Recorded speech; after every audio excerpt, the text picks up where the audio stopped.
lo que le das al Señor tiene poco que ver con el regalo en sí y más con tu corazón. Nancy DeMoss Wolgemuth nos da un recordatorio. Jesús no necesita los regalos que le traemos. Nuestro dinero, tiempo, esfuerzo, nuestro sacrificio, nuestro servicio. Nuestros regalos expresan el valor que le damos a Jesús, que lo reconocemos como alguien grande, supremo, que supera todo valor. Nuestros regalos, nuestras ofrendas, representan nuestra devoción a Él. Estás escuchando Aviva Nuestros Corazones con Nancy DeMoss Wolgemuth, autora de El cielo gobierna, en la voz de Patricia de Saladín. Hoy, 9 de enero de 2025.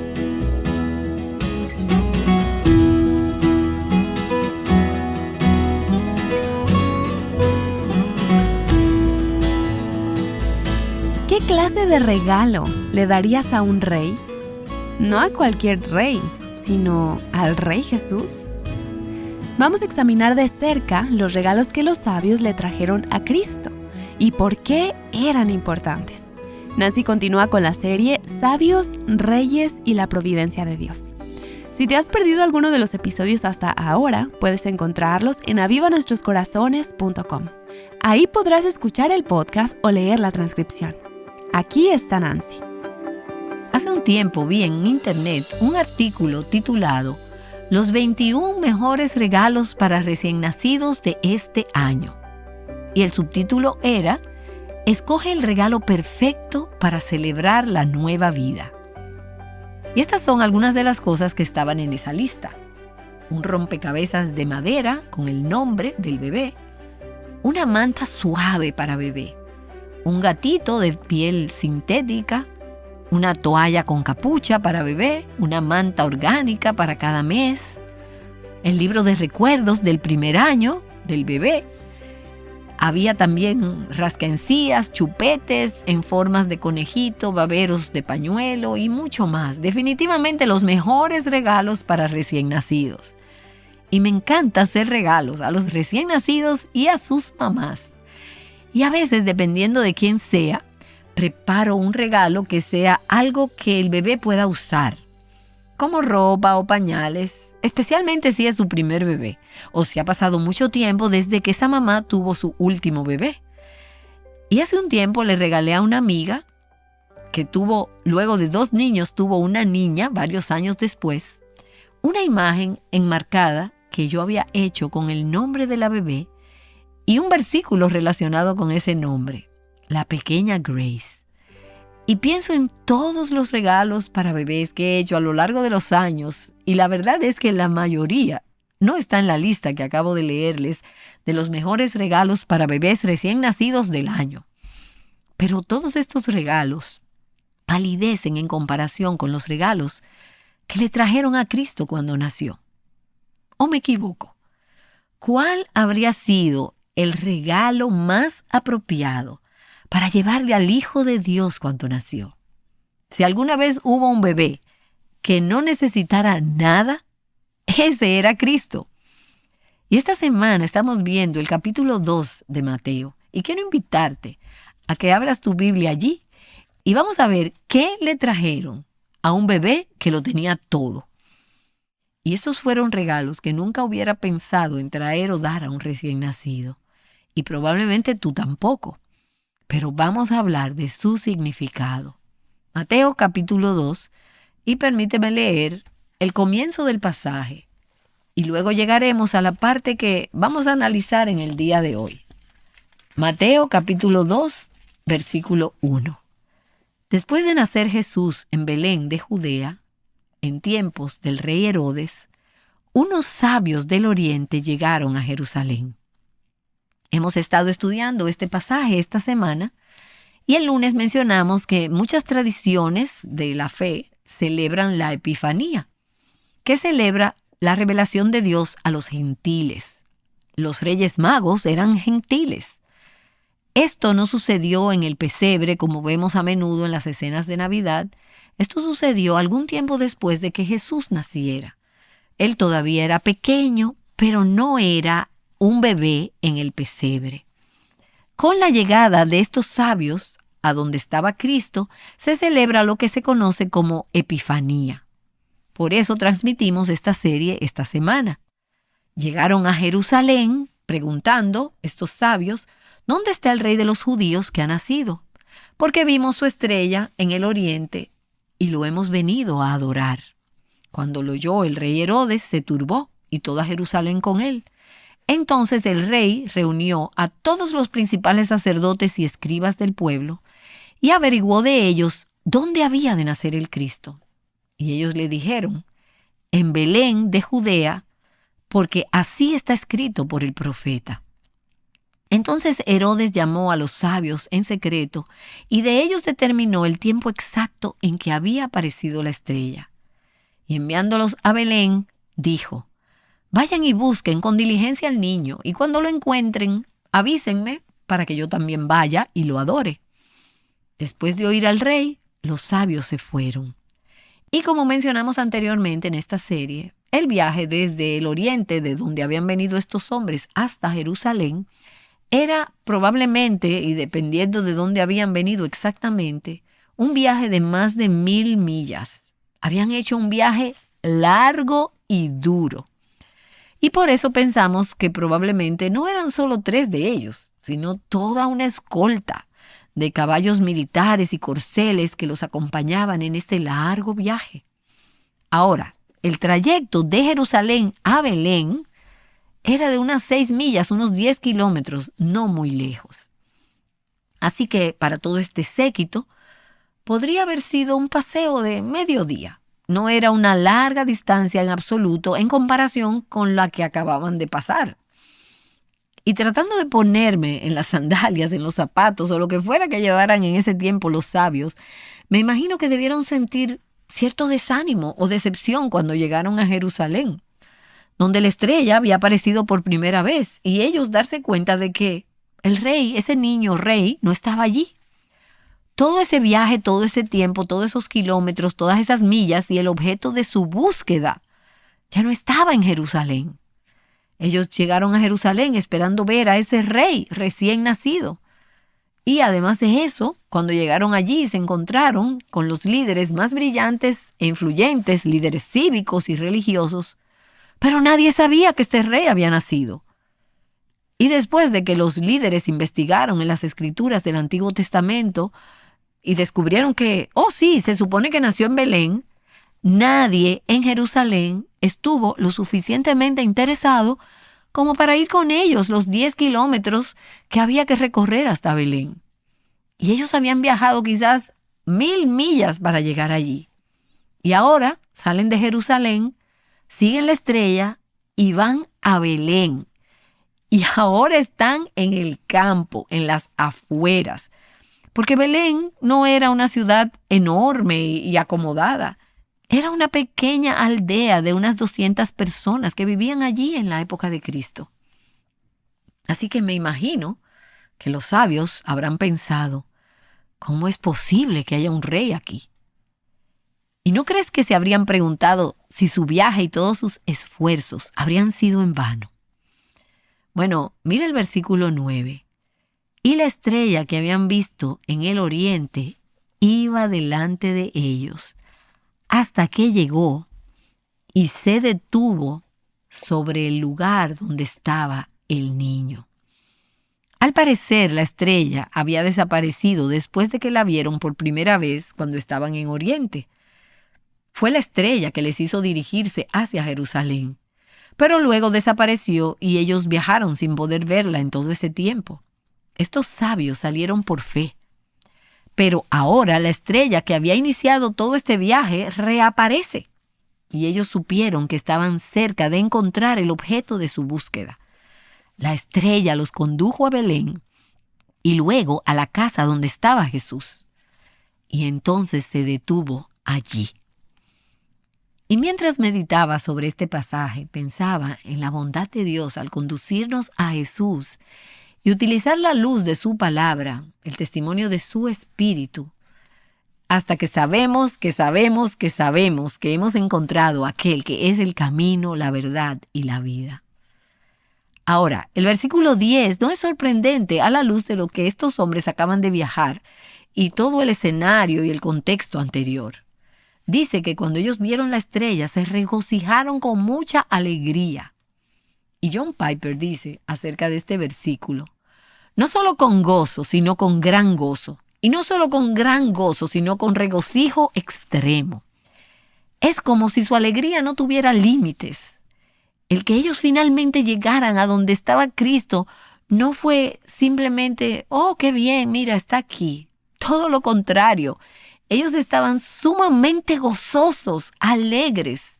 Dice el versículo 11, entrando a la casa, vieron al niño. Ellos vieron al niño con su madre María. La estrella les condujo a una casa donde se alojaban Jesús y su madre. Y aquí no se menciona a José. Puede que acabara de salir de la casa, pero no lo sabemos. Él todavía estaba vivo porque aún les quedaba el viaje a Egipto, pero no se menciona aquí. Y puedes imaginarte que al entrar en esta casa, seguramente no parecía un lugar donde nacería un rey. No era un palacio. Y por las escrituras sabemos que Jesús nació en una familia sencilla, humilde, pobre. Él no era rico. Versículo 11.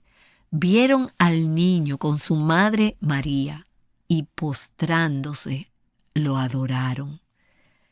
A diferencia de los líderes religiosos judíos y de Herodes, estos sabios se emocionaron al descubrir a este recién nacido rey de los judíos. Ellos se postraron ante él, ante ese niño todavía pequeño, y le rindieron una adoración sincera. Y abrieron sus tesoros y le presentaron obsequios de oro, incienso y mirra. Y me encanta que estos sabios no vinieran para recibir algo de Cristo, sino que ellos vinieron para darle a Él. Ellos trajeron una ofrenda. Y fíjate que el versículo no dice que le dieron los regalos a la madre. Cuando yo compro un regalo para un bebé, normalmente no se lo doy directamente al bebé, se lo doy a su mamá. Pero las escrituras dicen que ellos le dieron sus regalos a Jesús. Le ofrecieron regalos de la misma manera que los judíos creyentes del Antiguo Testamento que iban al templo a adorar a Dios llevaban ofrendas con ellos. En Deuteronomio 16:16, hablando de la adoración del pueblo de Dios, dice que nadie debe presentarse con las manos vacías delante del Señor. Trae algo a Dios para mostrarle cuánto lo atesoras. Trae algo como regalo para mostrarle tu adoración a Él. El Salmo 96, en el versículo 8, lo dice de la siguiente manera: den al Señor la gloria debida a su nombre. Traigan ofrenda y entren en sus atrios. No vengas con las manos vacías. Trae una ofrenda. Y cuando lo hagas, le estarás dando la gloria que merece su nombre. Él es digno de toda la gloria, el honor y los dones que podamos ofrecerle. Y así, estos magos, estos hombres sabios, trajeron regalos valiosos, mucho más valiosos que todas las cosas de esa lista de regalos para recién nacidos. Mucho más valiosos que cualquier cosa que yo le haya dado a un recién nacido. Eran regalos apropiados para un rey. Y vemos en estos regalos una imagen, símbolos de la identidad y la obra de Cristo y del por qué vino a esta tierra. Tenemos oro, un metal precioso y raro que a menudo se relaciona con la realeza, con los reyes. Cristo no es solo el rey de los judíos, sino que es el rey de reyes. Él es el rey de este mundo. Él es el rey de las naciones. Él no es nuestro igual. Y cuando venimos a rendirle adoración a Cristo, Él es nuestro amigo, pero primero debemos venir a Él como nuestro rey, postrarnos delante de Él, inclinarnos ante Él, sometiéndonos a su reinado y a su gobierno. Y el oro probablemente simbolizaba que Él es nuestro rey, Él es el rey. Oro e incienso. El incienso es una resina o un aceite de gran calidad y de agradable fragancia. y se utilizaba a menudo en el culto del templo y en los sacrificios, y con frecuencia se consideraba un regalo sacerdotal. El incienso nos recuerda que Jesús es nuestro gran sumo sacerdote que vino a esta tierra a abrir el camino para que pudiéramos llegar al Padre. Él es quien intercede por nosotros. Él ora por nosotros. Y Él no es solo un sacerdote que ofrece los sacrificios, sino que Él vino para hacer el sacrificio por el pecado. El incienso es un regalo sacerdotal. Entonces, oro, incienso y mirra. La mirra es una especia fuertemente aromática que a veces se mezclaba con vino como un anestésico para los moribundos, para ayudarles en su sufrimiento. Simboliza el sufrimiento y la muerte. De hecho, la mirra se utilizaba para embalsamar cadáveres. Así que es un recordatorio de que este bebé, este niño, nació para morir y dar su vida por el bien del mundo. Incluso en la infancia de Cristo, en su vida más joven, estos regalos que le trajeron estos sabios simbolizaban y significaban quién era Él y lo que había venido a hacer. Ahora tenemos que reconocer que Jesús no necesitaba los regalos de estos sabios. Estos obsequios no era un paquete que ellos habían preparado para satisfacer sus necesidades. Yo he hecho eso por mamás con bebés y probablemente tú también. Y estoy segura de que ellas han estado agradecidas de recibir ese tipo de paquetes o canastilla. Quizás te los hayan regalado a ti y realmente los necesitabas porque se te habían terminado los pañales, las ropitas, o tal vez porque se los regalaste a otra mamá que también tiene un bebé. Y seguramente te encantó recibir ese paquete. Pero nada de eso era un paquete para Cristo. De hecho, en Hechos 17:25, Dios nos dice que Él no es servido por manos humanas como si necesitara de algo. Él no necesitaba nada. Los regalos de estos sabios expresaban el valor y la estima que le concedían a este niño. Era su manera de honrarlo, y por eso primero se inclinaron. Ellos lo adoraron y luego abrieron sus regalos y tesoros. Ellos estaban honrando a este rey recién nacido y le estaban comunicando: tú eres un tesoro más grande que todos estos tesoros terrenales. No hay nada que tenemos a lo que querramos aferrarnos, porque tú lo vales todo. Y estamos dispuestos a renunciar a estas valiosas posesiones para tener el mayor tesoro. Cristo no necesita los regalos que le traemos. Nuestro dinero, tiempo, esfuerzo, sacrificio y servicio. Nuestros regalos expresan el gran valor que le damos a Cristo. Lo reconocemos por tener un valor inmenso y supremo que todo lo supera. Nuestros regalos y nuestras ofrendas representan nuestra devoción a Él. Los regalos que le damos a Cristo no son un soborno para ganar su afecto, su favor o su bendición, diciendo: si te doy todo mi tiempo o mi dinero, entonces me amarás más o me aceptarás. Y tristemente, esa es la forma en que el amor humano funciona a menudo. Pero cuando le damos a Cristo, estamos diciendo: todo lo que tenemos ya le pertenece a Dios y con todo derecho le pertenece a Él. ¿Recuerdas en el Antiguo Testamento, cuando el rey David recaudó mucho dinero para la construcción del templo, que haría finalmente su hijo Salomón?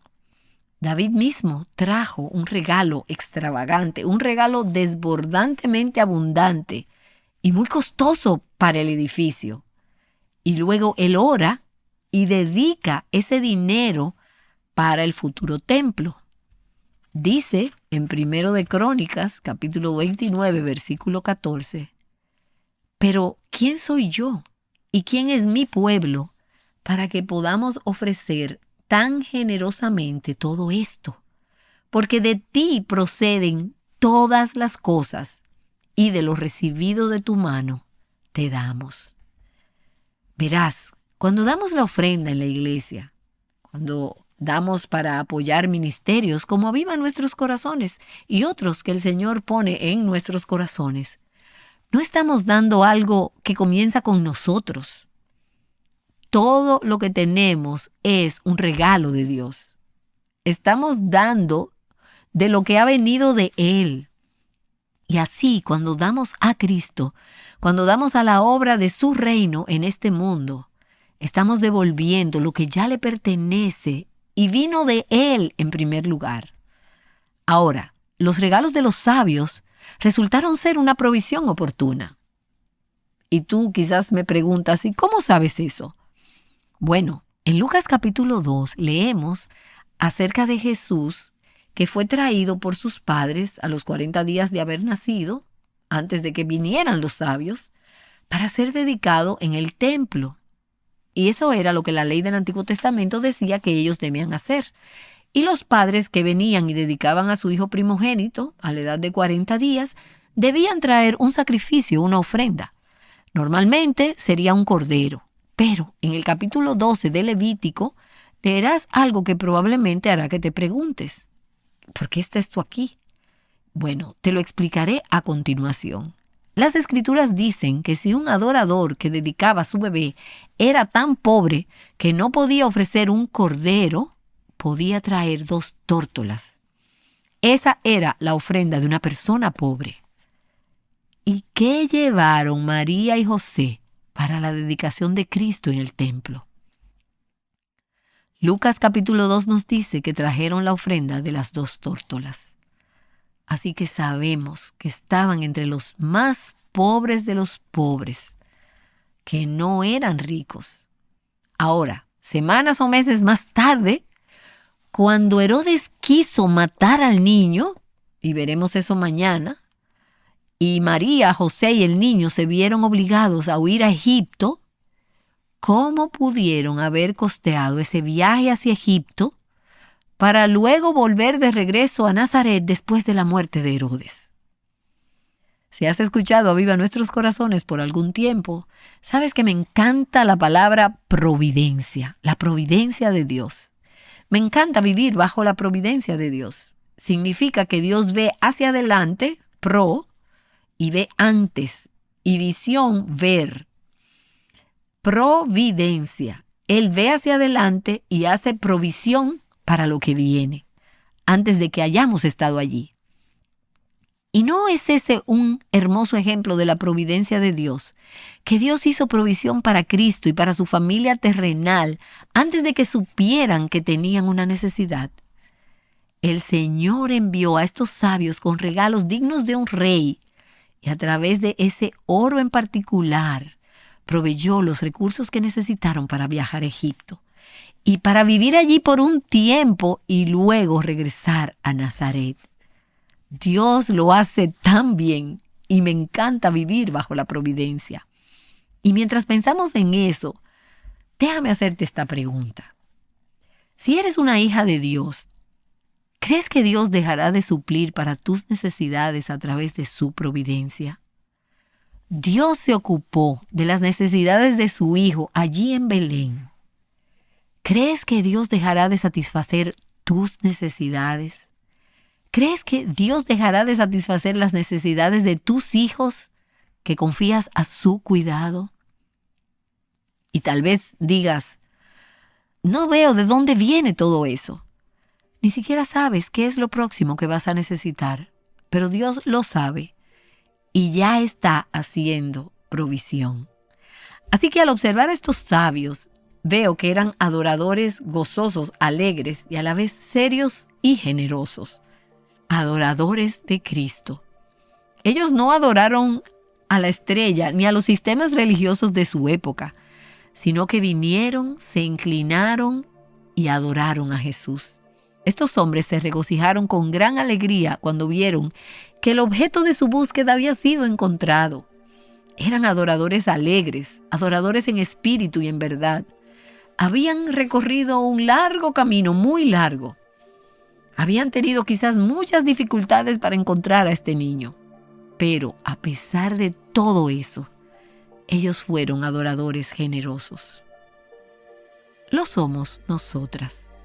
Somos adoradoras alegres, serias y generosas. La adoración y la ofrenda van de la mano. Nuestro dar es una medida de nuestra adoración y una medida del valor que le damos a Jesús. Así que no deberíamos venir a su presencia para adorarlo, honrarlo gozosamente y darle regalos abundantes y generosos que muestren el valor que le damos a Él. Si alguien fuera a ver nuestras donaciones a la obra del Señor, ¿diría que somos adoradoras alegres, serias y generosas o que somos tacañas? Una cosa es ser austera cuando se trata de nuestras propias necesidades, pero no quiero ser una persona austera cuando se trata de dar a la obra del Señor. Quiero ser una adoradora de Cristo alegre, seria y generosa. Oh Señor, mientras venimos a tu presencia y reflexionamos sobre estos sabios, estos magos, cuya historia nos has dejado en las Escrituras, te damos gracias por lo que nos enseñas sobre la adoración. Y te ruego que nos hagas, a mí y a mis hermanas que escuchan hoy este episodio, que nos hagas adoradoras gozosas, que seamos adoradoras serias de Cristo y que seamos adoradoras generosas, porque en ti hemos encontrado la perla preciosa, el tesoro sobre todos los tesoros. No hay nada ni nadie como tú. Así que todo lo que te damos ya ha venido de ti y te pertenece. Te lo devolvemos con alegría. Y queremos que venga tu reino y que se haga tu voluntad. Y queremos que el mundo que nos rodea se convierta también en adorador tuyo, alegre, serio y generoso. Que como te amamos, como te adoramos y como te damos, refleje lo valioso que eres para nosotros. Te lo pedimos en el nombre de Jesús. Amén. Amén. Los Reyes Magos trajeron regalos costosos a Jesús. Y Nancy nos ha estado mostrando cómo estos valiosos regalos eran en última instancia una imagen de su adoración. El mensaje de hoy es parte de la serie Sabios, Reyes y la Providencia de Dios. Aquí está Nancy para compartir algunos pensamientos finales sobre esto. Primero, hablando de regalos, si hiciste una donación para Viva Nuestros Corazones en el mes de diciembre, quiero tomarme un momento para decirte gracias. Gracias por tu regalo en este tiempo de necesidad. Recientemente terminamos nuestra campaña de fin de año. ¡Aleluya! Amén, y gracias al Señor que a través de amigos y oyentes como tú, Dios ha provisto la cantidad que necesitábamos. Muchas gracias por ser parte de lo que el Señor está haciendo a través de Aviva Nuestros Corazones. Y como mencioné hoy, muchas de nuestras oyentes son adoradoras alegres, sinceras, serias y generosas. Y se nota. Las ofrendas de tantas personas combinadas han hecho posible que alcancemos a mujeres en todo el mundo para traerles libertad, plenitud y abundancia en Cristo. No podríamos estar más agradecidas. Gracias, Señor, y gracias por cada oyente que participó en el logro de esta meta. Gracias por ser parte de eso. Hoy hablamos de tesoros, los tesoros que los Reyes Magos le trajeron a Jesús y cómo nuestros regalos muestran cuánto atesoramos al Señor. La palabra de Dios contiene un tesoro valioso, más precioso que el oro o la plata. Pero a veces hay que trabajar un poco para encontrarlo. Queremos ayudarte a llegar al tesoro que se encuentra en las Escrituras y lo hacemos creando recursos que te ayuden a profundizar en la palabra de Dios. Uno de nuestros más recientes recursos se titula Ruth, la experiencia de una vida restaurada. Es el estudio más reciente de nuestra serie Mujeres de la Biblia y te llevará a través del libro de Ruth en 6 semanas. Verás cómo la historia de Ruth se desarrolla para mostrar el asombroso poder de la restauración de Dios.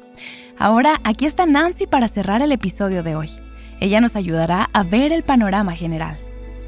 Creo que es importante señalar que los Reyes Magos fueron las primeras personas no judías que adoraron al Salvador.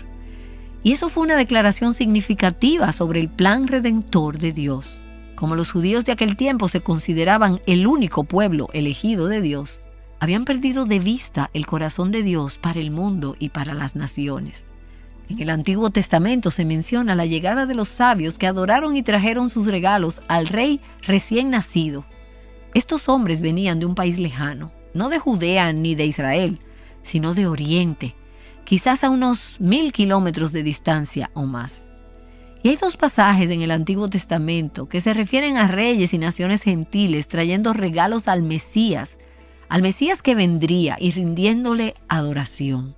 Permíteme leer esos versículos. El primero se encuentra en el Salmo 72, en los versículos 10 y 11, y dice así: Los reyes de Tarsis y de las islas traigan presentes.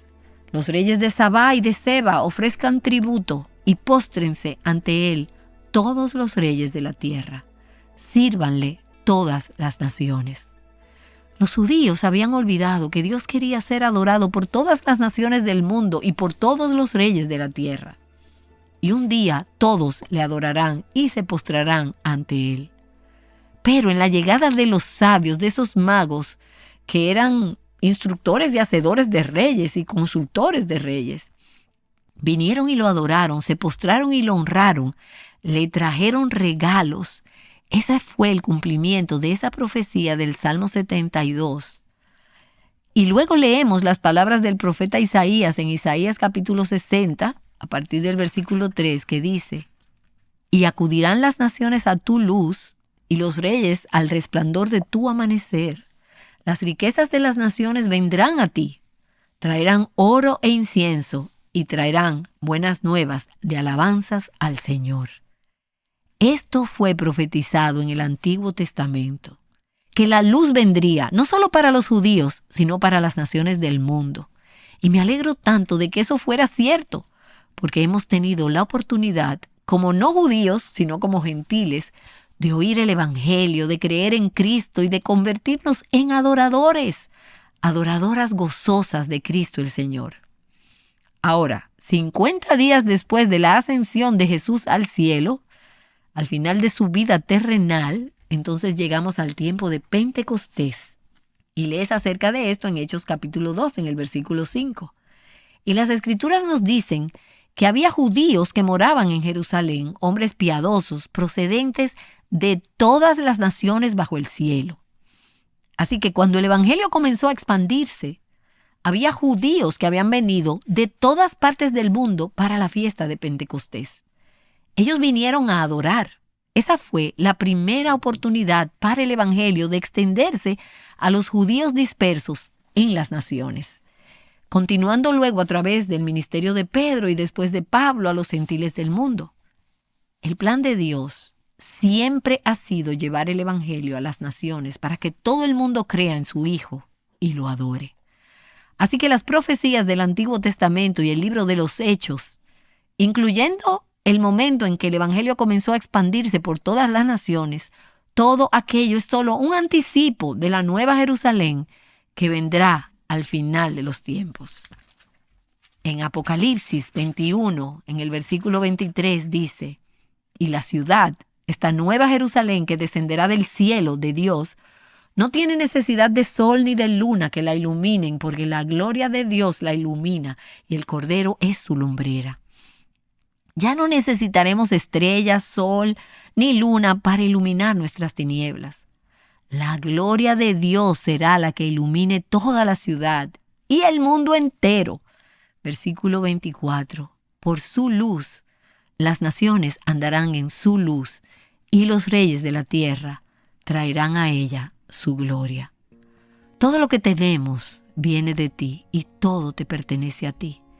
Eso es lo que nos recuerdan los Reyes Magos. Por eso hoy, cuando tratamos de convertirnos en adoradoras más alegres, serias y generosas, las Escrituras nos hacen un llamado a imitar a estos sabios. Y cuando lo hacemos, también damos a los demás una visión y un anticipo de ese gran día en el que todo el mundo se postrará, adorará, se inclinará y honrará a Cristo, y traerán toda su gloria y la pondrán a los pies de aquel a quien pertenece toda la gloria. ¿Estás deseando que llegue ese día? Yo sí. Gracias, gracias, Señor. Amén. Es tan alentador mirar hacia los capítulos finales de la historia. ¿Esperas con ansias ese día? Yo sí. Ante los tristes eventos que están ocurriendo en el mundo entero y que siempre van a ocurrir, nosotras podemos sentir desánimo, tristeza, ansiedad, temor y un sinnúmero de emociones que pueden desviar nuestra atención de aquel que regresará en gloria. Esperemos con ansias ese día. Mañana, Nancy concluirá esta serie titulada Sabios, Reyes y la Providencia de Dios. ¡Te esperamos! Llamándote a ser un adorador alegre, serio y generoso, Aviva Nuestros Corazones es un ministerio de alcance de Revive Our Hearts.